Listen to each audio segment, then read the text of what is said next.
It has been a while since this groundbreaking Royal Enfield launched. A lot of controversial things happened, lot of issues, but should you buy this adventure motorcycle? The performance on and off-road, is it worth the money? Let's discuss all these aspects. The looks are subjective, some people like it and some don't, but in my opinion, it looks good. The small LED headlamps look good and the integrated tail lamps and indicators are good, but I prefer a separate tail lamp. The tank shape, the fenders and the minimal branding is very good. And in my opinion, this is a very good looking adventure motorcycle. Let's talk about performance first before the tech and the build quality. The Himalayan gets a new 452cc Sherpa engine which produces 39.5 horsepower and 40 Nm of torque. It gets a ride-by-wire. I felt a tiny delay in the throttle. I don't know if it was only specific to the bike I got or it's the same in all the other bikes as well. But the throttle is linear, it has super explosive nature. When you open the throttle, revs to higher RPMs quickly on road. I did a 0 to 100, let's check that out.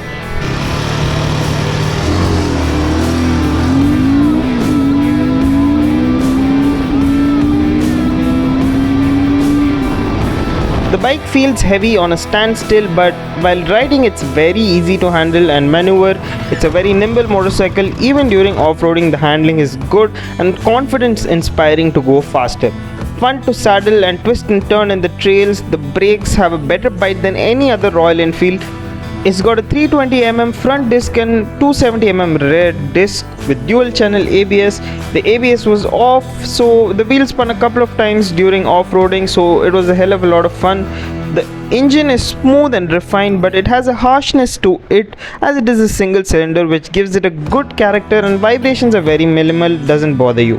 The 6-speed gearbox is very smooth and was very fun to shift. The gear spacing is perfect, not too short or long, which made the experience much more comfortable.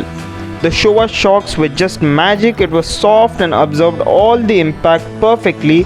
This is a perfect motorcycle for off-roading from the experience I had, and the seats, like always in an Himalayan, are the most comfortable seats.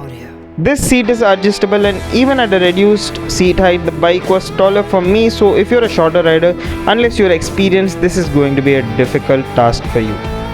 The engine sounds good when revved and the exhaust is small and sleek, and I like the way it looks. After a short, fast-paced off-roading session, my hands were shaking from the adrenaline rush.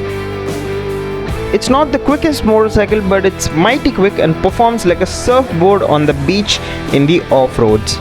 In the city roads, its nimble nature allows you to easily filter traffic and lets you have fun. It has a light clutch which makes the city experience much more comfortable.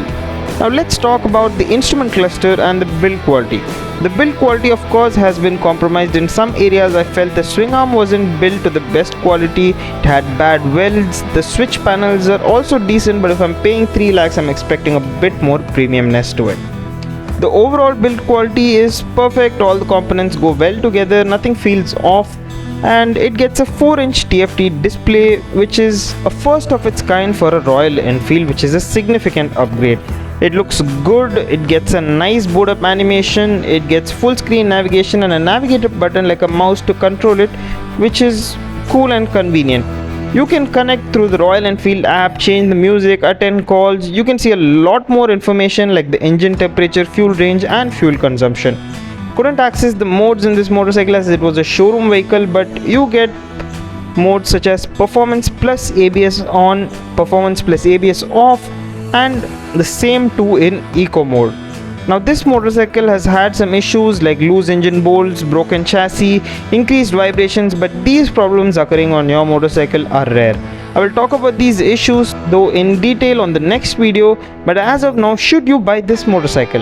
It has a very good ride quality on and off road. It's a perfect adventure motorcycle at 3 lakhs, so I would say buy it. But Royal Enfield is not so reliable. What I mean by that is some motorcycles come with defects from the factory and you will have to break your head trying to figure them out if it occurs in your bike. You're just gonna have to pray you get lucky. Same happened with my GT650 when I bought it, which came with the front wheel wobble. This is a perfect adventure bike as long as it comes with no issues, but also you'll have to gamble with Royal Enfield for that. Hoping this gives you a clearer picture. I will see you in another video with another motorcycle. Until then, keep watching the Vintage Biker.